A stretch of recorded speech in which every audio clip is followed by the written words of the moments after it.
Let's see who's here. Good morning, Marion. Good morning, Linda. Hi, Pam and Eli the cat. Hi, Elise.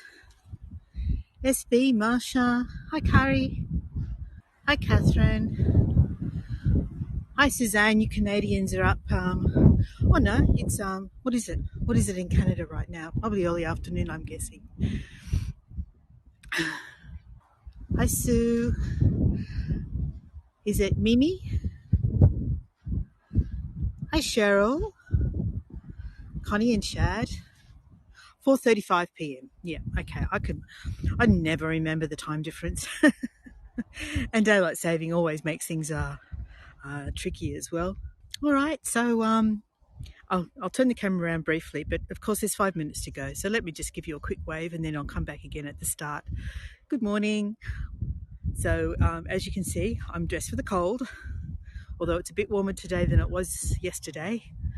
The wind's up though, so that's making it feel a lot colder. Yeah, 17 hours. I always do it the other way. I always sort of go, all right, you're a day behind, but what's that? 7 hours. Yeah, making it even harder on myself. Just looking down a trail here that I've had a little peek at, just seeing if it's worth investigating for another tour. Maybe. It's flat. It's vegetation on both sides, so it might be a little bit boring for the first bit. I'll have to do it and see. Hi TP. Hi Chris. Hi Carla. Hi Louise. Anyone I've missed as the chat's been zooming by. Hi Sybil. Just assume I'm saying hello. Be the other way around, Elise. It'll be 11 Celsius, which is 51 Fahrenheit. But yes, 11, which is not too uncomfortable in the Blue Mountains. Hi Andrea. All right, so this is the car park. This is where we parked, and already we've got a spectacular view from the little car park here. The car park's pretty new. Before the council built this car park, the area had become very popular through social media, and residents of the area were getting very annoyed at the way people were parking anywhere they liked and really just tearing up the roads. But this is where we're starting from. And what's out of sight is the actual falls, the waterfall of Wentworth Falls, which is sort of tucked in around the corner around there. And that's a tour for another day. But it's spectacular scenery around here. We've got a gorgeous morning. No mist in the valley today. The wind's up. What we do get to see, and we'll see it more from Lincoln Rock, is the clouds floating across the top of the forest. You can see their shadows down on the forest below. Anyway, let's walk towards the rock. Good morning, Mike. Good morning, Roberta. Hi, Sarah and Faith. And again, if I missed you as the chat scrolled up, I apologise. Welcome in case I missed you. So this is where we're headed. Lincoln Rock. And we're just outside the township of Wentworth Falls. So we have the actual falls, which is called Wentworth Falls, and we have the township as well, which is also called Wentworth Falls. Good morning, Fonda. Good morning, Joanne. Hi, Jen.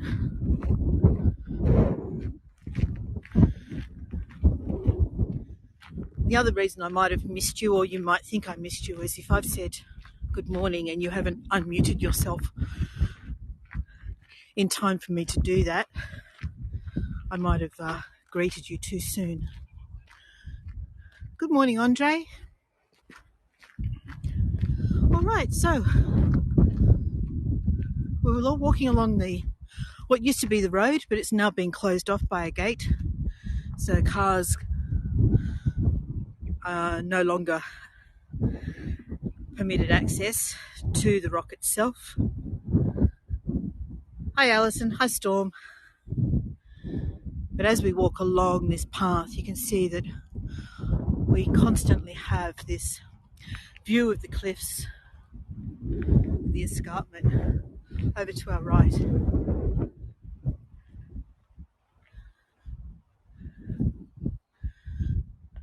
Hi Val and Dennis.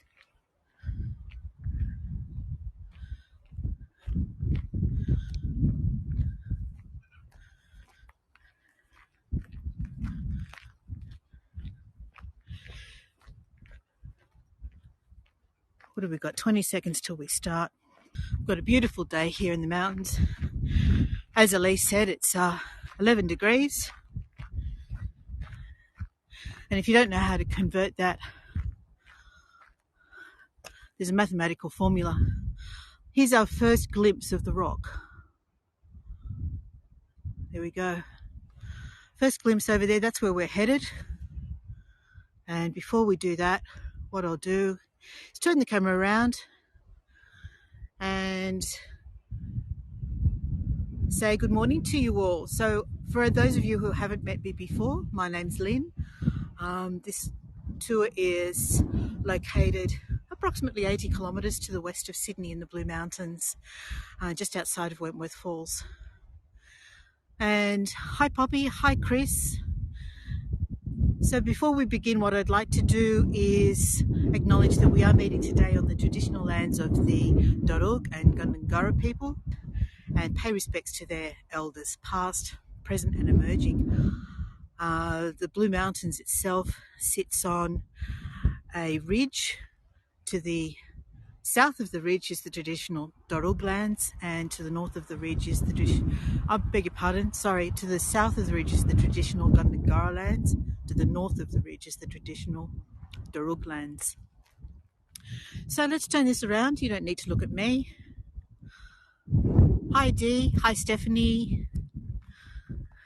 Hi Deborah. Andre, we were on Pamela's tour this morning, and I believe you're our geological expert from my tour yesterday at Anvil Rock.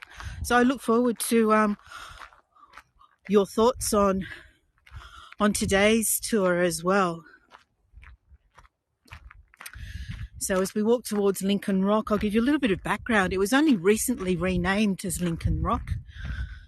Prior to that, it didn't actually have an official name. It was known to locals as either Flat Rock, which is basically what it is. It's a fairly accurate description.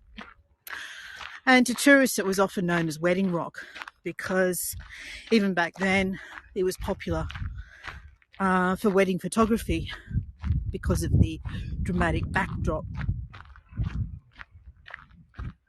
So I want to see if we can get a good shot of that. It's rather a nice place for a house to be located. Have a look at this. How would you like to live right there? Look at that house. Now that house has got one hell of a view. I do understand, Andre, and I don't expect it. All right, so yes, I was just getting to that, Suzanne. So it was renamed after Lincoln Hall as Lincoln's Rock. Lincoln was an avid mountain climber and a local of the Wentworth Falls area. Lived here for more than 20 years. And he's most famous for being presumed dead at the top of Mount Everest, and actually pronounced dead when he didn't return to the camp one day, and then they found him alive the next day. So he was actually officially pronounced dead. You could say he came back from the dead. Sadly, he died of an asbestos-related illness. I think it was 2013. A mesothelioma at the very young age of 56, which is very sad. So here we are at Lincoln's Rock.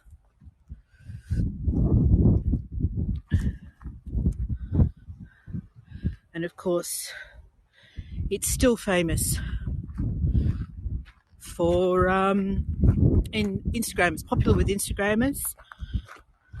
They love to get that famous shot. One that looks a little bit like this, but we'll get there in a moment. I haven't gotten quite as close to the edge as some people like to do. So we'll go over to the left in a minute, but we're going to go up this way first. The Blue Mountains is mainly sandstone plateau, and it becomes obvious when we get over here.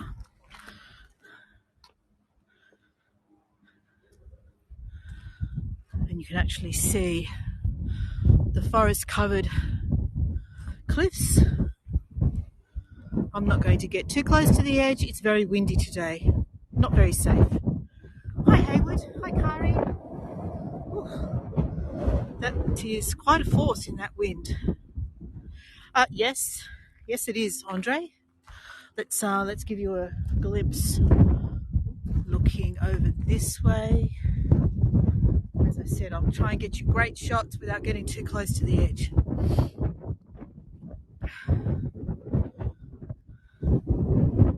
Alright. So over in the background there we have Mount Solitary. And then what I'm standing on is a lot like what we're looking at here. So there's some overhangs, there's sheer cliffs. Let me see, we'll get over here a little bit further.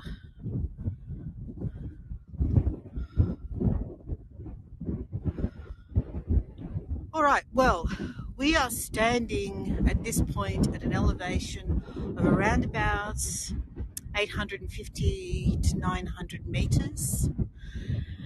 The drop itself, well, it doesn't go right down to sea level, of course. There's a little bit of scrub to catch you if you fall.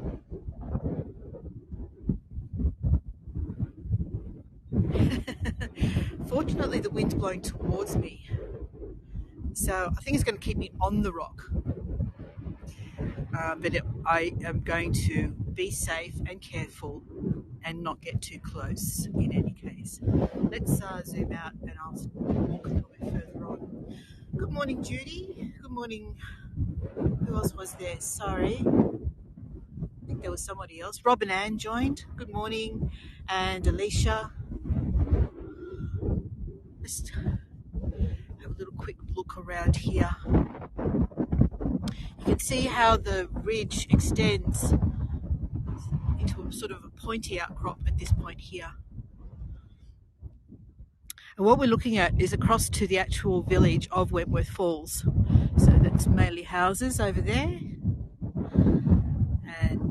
And then, as I said a little earlier, tucked in to the right at the end of this little valley is where the falls themselves actually enter where the Kadumba Valley meets the Jamison Valley. Is it always this windy? No, we had a really pleasant day here the other day. It wasn't windy at all, but sometimes it is. I'm zoomed in. That's going to make you all a bit seasick. I won't move if I'm zoomed in like that. So there are 5 main valleys in the Blue Mountains, and what we're looking at here is where the Kadumba Valley meets the Jamison Valley, the Jamison being the most famous one that you can see when you're standing at Echo Point looking at the Three Sisters, which are kind of just out of view.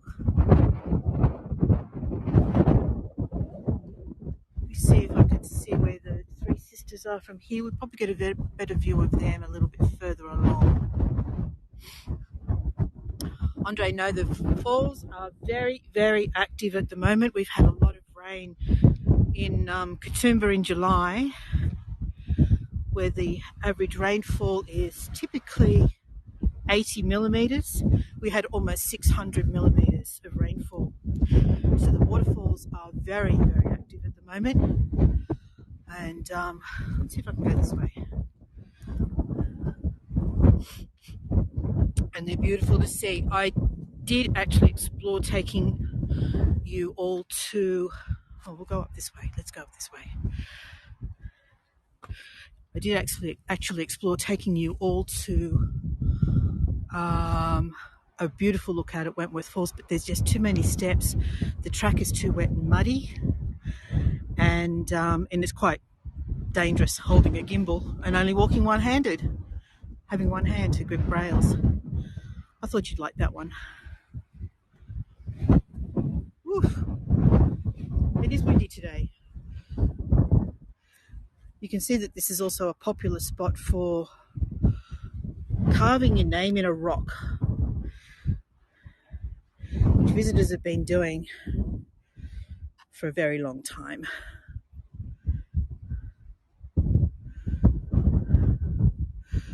Okay, and that's about as close as I'll get, I think.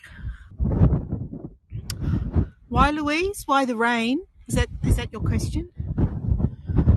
We're in La Nina at the moment, and the reason why you guys in the northern hemisphere are getting hot, dry weather is the reason that we in the southern hemisphere are getting very wet weather right now.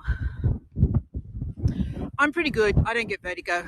I'm hoping you guys don't get vertigo, because we're going to explore a few different spots where I can get you some nice postcards. I'm really just trying to not step backwards and fall over at the moment, so excuse me, I'm going to turn around and look where I'm putting my foot.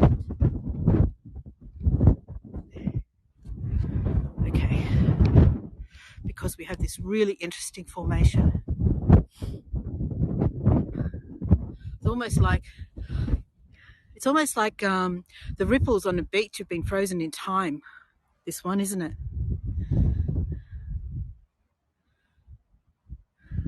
Yeah, exactly. That's what I was thinking, Andre. It really looks like ripples.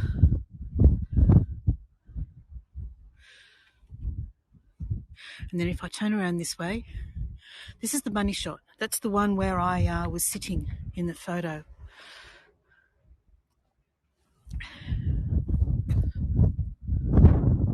Here we go. And this is the one where you'll find photos of the bride sitting with her legs dangling over the edge.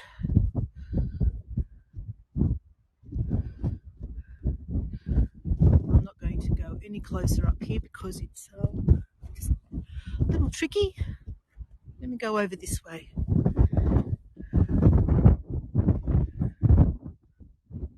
And show you more ripples before I negotiate an easier way down off the platform. Not for you, Louise. You're not going to sit there with your legs dangling over the edge. It's an interesting to go onto Instagram and look up Lincoln's Rock and see what pops up. I'm not going to get down easily that way. Here we go. We just crash into a tree. Hold my hand, everybody. Keep a lookout for me. Okay, here we go. All right, so here we have. It's almost as if I'm willing to bet that it's the same person has come here every year over about a 20-year period. Most of our wildlife is nocturnal. We may see birds, although being very windy, they're probably in hiding. The first entry here looks like 1978, maybe. Is there one earlier than that? Anyway, they've defaced this rock every year. Every year for about 20 years. Up to, where were we? We got to 1994. That's commitment. Yes. And here's this rock formation from a different angle. Now I am going to show you that pointy one, but we're not going to get too close, all right? I'm going to go near to that point there, but not too close to it. There's a pretty cool postcard that you can get from right about here. And that, my friends, is probably the money shot. Right, sit down a little here. There we go. Dawn, it's okay. You're safe. I'm keeping you safe. I'm about a metre back from the edge and the wind's blowing towards me. I'm also sitting down.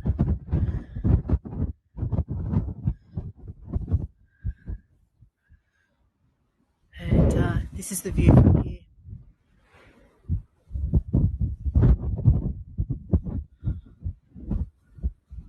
All right, what I'm going to do is walk along this. So this is, you can see why it's called flat rock.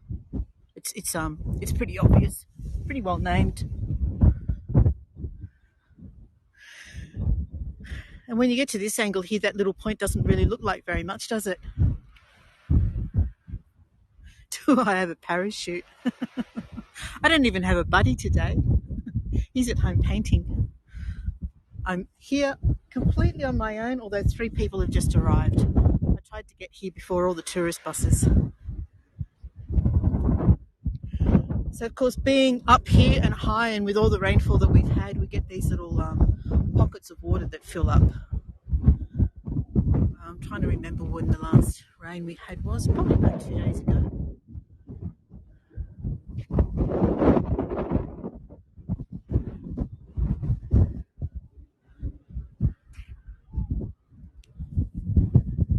Not far from here, and what I intend to explore after I finish my tour, is a place where the local Indigenous peoples would meet and camp and sharpen their tools. And there's grinding grooves. So I'm going to explore that as a possibility for a tour at some stage after I leave here. This is quite interesting, Andre. What do you think of this one?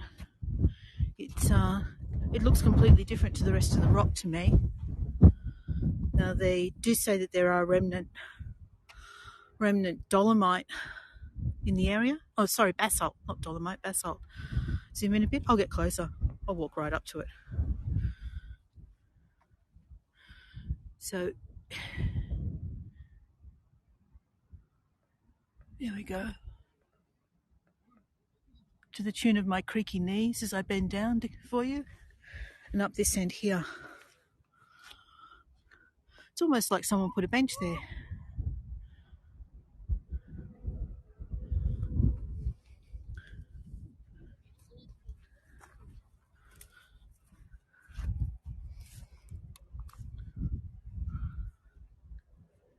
Anyway, I think it's interesting.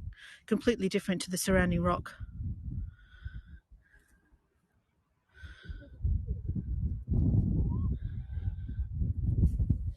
So this area was important to the Indigenous clans, Indigenous people that came through this area. It was used for meeting. The 3 explorers also would have come through here. So that's Blacksland, Wentworth and Lawson would have come through here in 1813 when they found the way across the mountains to the other side and opened up agricultural land for the new colony. Hi, Laura. So looking back this way, I can see that there's a whole bunch of people who have just arrived, probably come on a minibus. And that's where we've just come from. We've been walking across this rock here. So Blacksland, Wentworth and Lawson would have come here, and so too would Charles Darwin. I have no idea what that means, Andre. That's okay.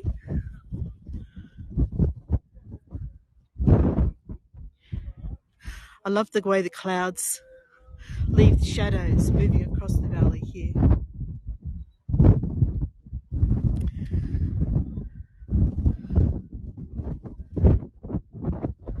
Oh, that's okay. We're not here to be geologists. We're really just here to really take in the beautiful view.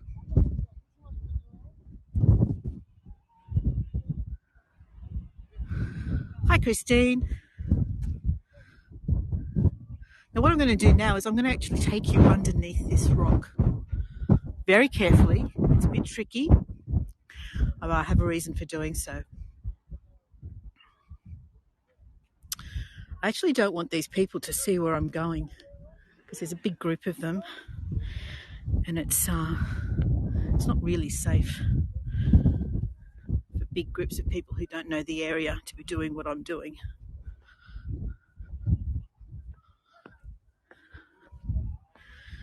We're going to go down under here.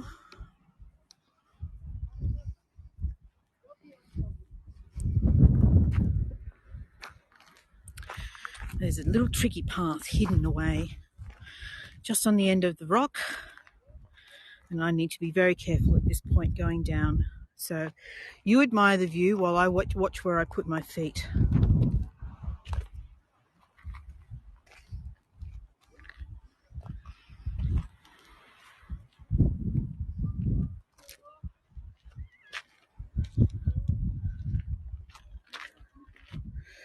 All right, now you can actually see it from here, but I want to try and get you a little bit closer. There's a little cave under here. And what's interesting about it is not just that it's a cave, but it appears to have been occupied by somebody at some point. And there's a few rumours, there's a few speculations about how or why this came about. One theory is that during World War II, there was a German man who did not wish to be rounded up as an enemy of the state, basically. So he hid himself away in this cave. Whether that's true or not, apparently that's just a rumour. It's just speculation. But you'll see what I mean in a moment.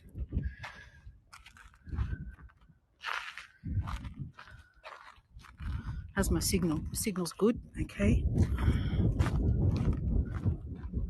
So someone has decided to brick up the entrance and give themselves a little bit more shelter. Ooh. I can get in here.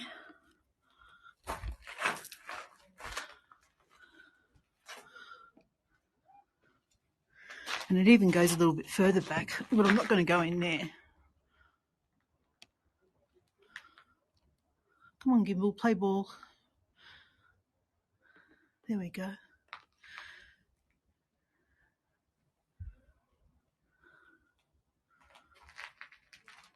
And then from here, I can give you, I think, a pretty neat postcard. Just want to try and get down a bit and over to the right, down a bit more and step back. No, I don't think you'd find snakes in here. I could be wrong. How are we going? I'm back about as far as I can go. Room with a view, all right. How's that for a postcard? Does it work? Well, I figure if you can light a fire in here, it's warmer than being up top.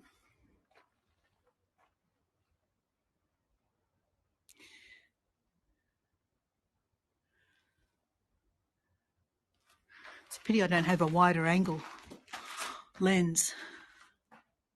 Out of the wind for sure, yeah. It already feels more comfortable.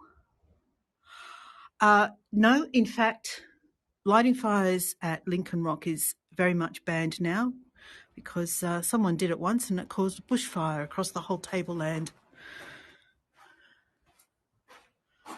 We may even see, let me see if we can see some of the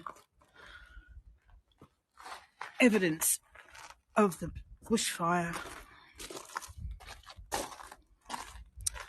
It appears to have all grown back.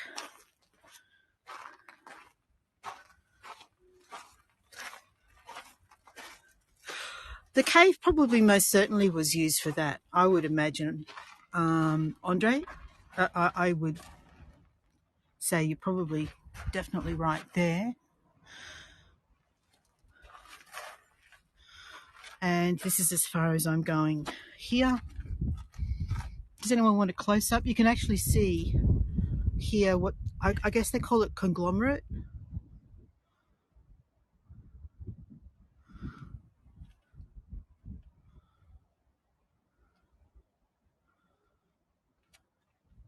There's a little cave up there.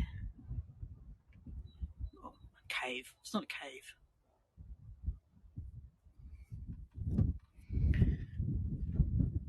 And then if you look up again,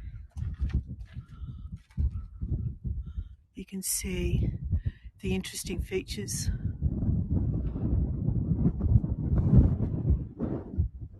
Up there. All right. So let's make our way back up top. You might have to give me a push from behind. I'm looking at a couple of you.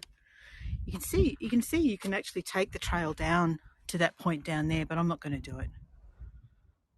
That looks like a nice spot to sit. For someone younger, not holding a gimbal. Oh, thank you, Rhonda. I appreciate that. So here's where you can actually get a really good look of the cave.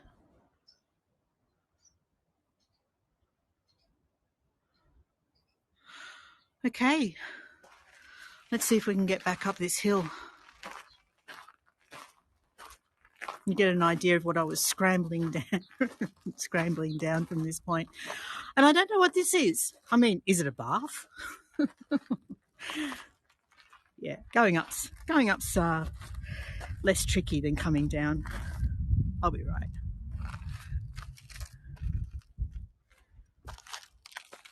I can't see it today, but I thought oh, there it is. Look, there's even a pipe there. So what's the go? What's going on with this? I reckon it's a path. It has to be. Someone has built themselves a bath at some point. I can hear a little bird. Where are you, little bird? There you are, hopping around on the rock there. I'll see if I can get you in close to him. Oh, he's just ducked round the corner. Never mind. All right, let's tackle this path.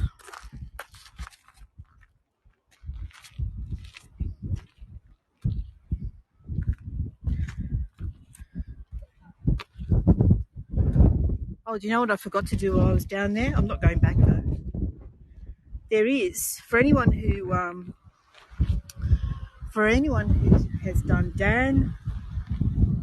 Dan's tour in, is it Vancouver? Geocaching. There is a geocache somewhere on this rock, and I have a feeling it might have been hidden in the cave, but I'm not 100% sure. Okay, and you can get an idea of what, yeah, that's it. Dan King did a geocaching tour. It was always at the wrong time for me. I never got to join him, but I have found my own geocaches a couple of times. I'm just going to go a little further along here. This path is not unsafe.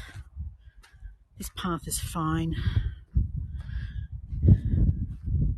It's just not accessible, that's all.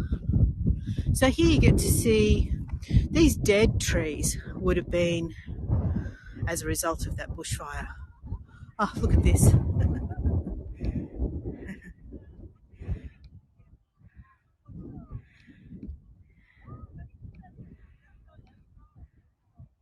Hi Ava, hi Maureen.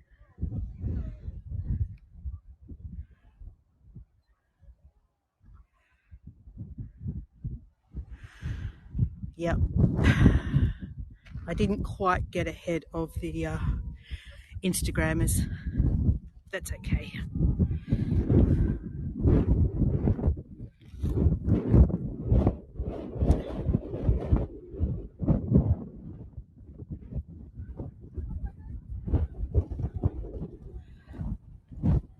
Oh, I see what you're looking at. Yes, Andre, it is quite thin. Although that's not the little triangular bit. That's further around. But yeah, you'd be mad to stand there. Absolutely mad to stand there.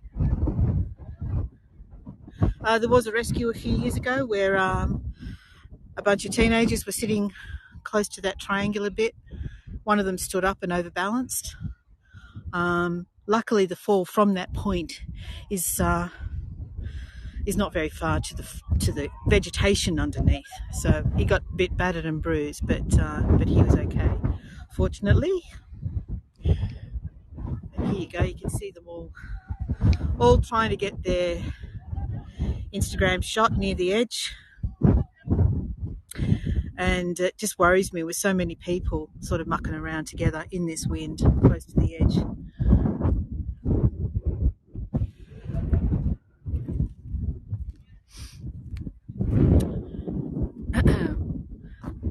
Safety around the cliff edges is very, very important in the Blue Mountains.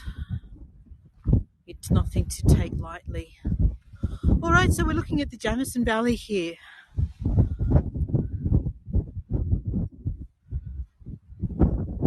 Hopefully he learned a lesson. Yeah, Suzanne? Yeah, hopefully. It's over to the top here. This is known as the King's Tableland that we're actually standing on. If you open up your map, you might be able to get an idea of where I'm standing. At the end of the tableland, which comes out to like a promontory, it then flows down into the valley where Warragamba Dam, which is the drinking supply for Sydney, is located. So all of the rivers in this valley flow into Warragamba Dam. And what we're looking at directly across from here is Narrow Neck and the Canangra Walls. On the other side of that is the Megalong Valley. So if you recall, I mentioned we've got 5 main valleys in the Blue Mountains. One is located on the north side, that's the Gross Valley, and then on the south side we have the Canimbla Valley, the Megalong Valley, the Jamison Valley, and just here the Kadumba Valley.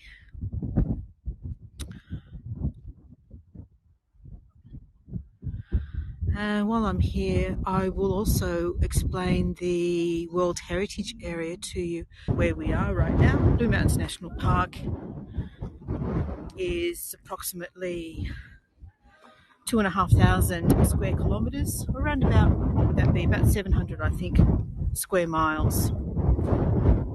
We're to the west of Sydney, and it's split in the middle because that's where I've gone the wrong way, I should have gone that way. Split in the middle because that's where the townships are, along the highway, along the main ridge, through the middle.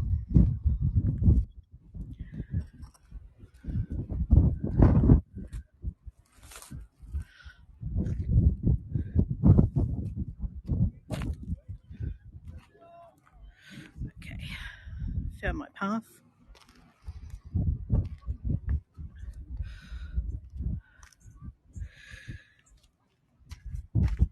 Oh, there we go. Found the path. The Blue Mountains National Park is just one of 8 properties that make up the UNESCO World Heritage Area. And that is 1 million hectares, roughly 10,000 square kilometres, 4,000 square miles. It's a colossal area, larger than many countries. Thanks for the follow, Corinne. All right, so I've got all the cameras out over here.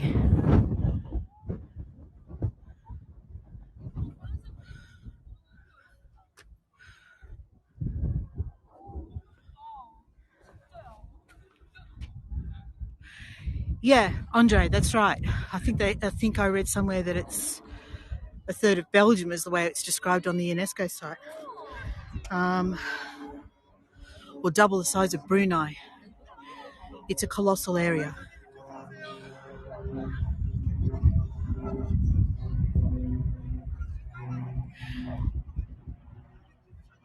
And it was within that area that the big Mount Gospers fire started that I mentioned on my tour yesterday. So, yeah,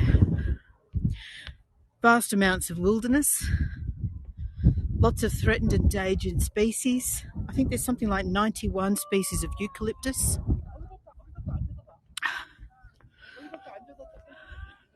Here we go. That's the spot. She's going to sit there and dangle her legs out over.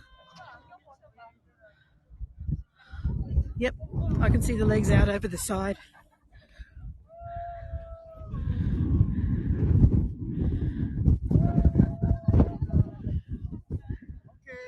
And then we've got this fellow up here.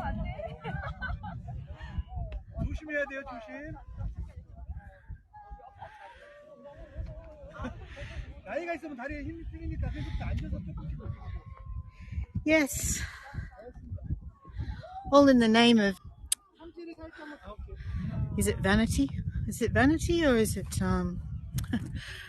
a desire to be seen? Yes, I don't know.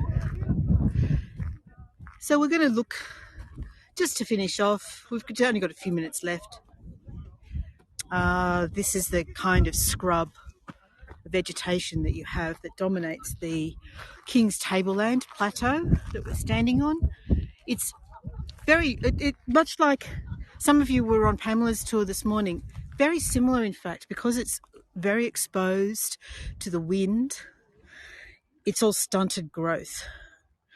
But the cockatoos absolutely adore the seed pods on plants like this. So you'll often see the sulphur-crested cockatoos or the glossy black cockatoos sitting in groups, having a feast on these, what they're called, it's a she oak, stunted she oak. Someone's dropped a hat. Almost looks like the kind of hat Susanna wears. Susanna, did you lose your hat?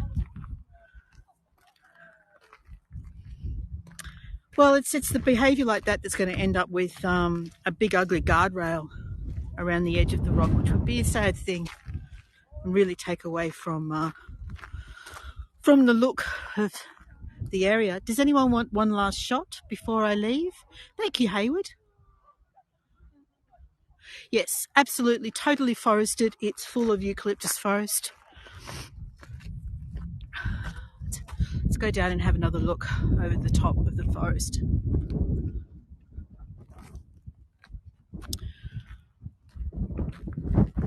So you get the three different kinds of vegetation. You get what's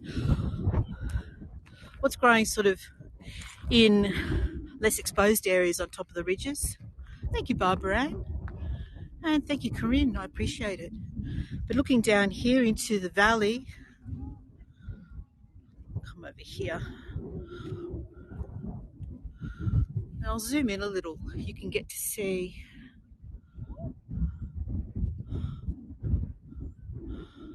the forest down there in the valley. So there's several creeks that run through this area. You've got the Jamison Creek. What's the other one?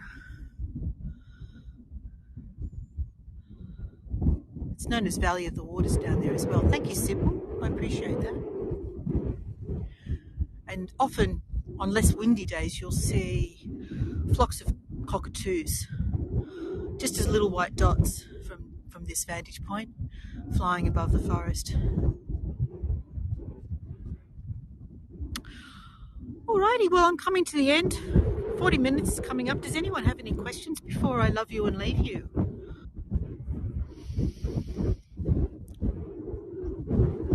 Andre, I don't know the answer to that question. I'm sure there must be some that do. They're probably more likely to build nests in the small birds. The tiny birds are more likely to build their nests in foliage. We have the wedge-tailed eagle, as well as other birds of prey that that would cause them to want to nest in undergrowth rather than in exposed areas. But the kestrels might, I guess. Where do kestrels normally nest? I have to brush up on my birds and what their behaviours are. Just before I leave you, I'll show you as well for those who haven't seen it. I just noticed another little track there. This is the Banksia, just one of them. We have numerous varieties of Banksias. They get these great big huge seed pods after the flowers finish. And Banksias, like much of Australian vegetation, require bushfire, to actually germinate. So fire is part of the Australian landscape. It's just that we need to learn to live with it and be more mindful of how it behaves. Okay. Ooh, the wind's picked up again. Let me turn around. Try and find a spot where the sun's not right in my face. I'm just reading your message. Thanks, Sybil. And thank you, Storm. I hope you enjoyed the tour. And I'm going to try and make this one probably about 2 or 3 times a month. Oh, thanks, Marie. I appreciate that. I'll be doing lookouts tomorrow, slightly to the west of here, if the rain allows. We're expecting 100% rain and possibly wind, so if it's too hairy, I may cancel, but keep an eye out for it. You're welcome, Andre, and thanks, Poppy, and thank you for the wonderful review you gave me yesterday. I'm very grateful for that. Thanks, Marcia. Oh, thanks, Corinne. Thank you. All right, guys, I'm going to wave to you all. See you again on another tour and give you one final look at the spot where I'm standing before I leave you.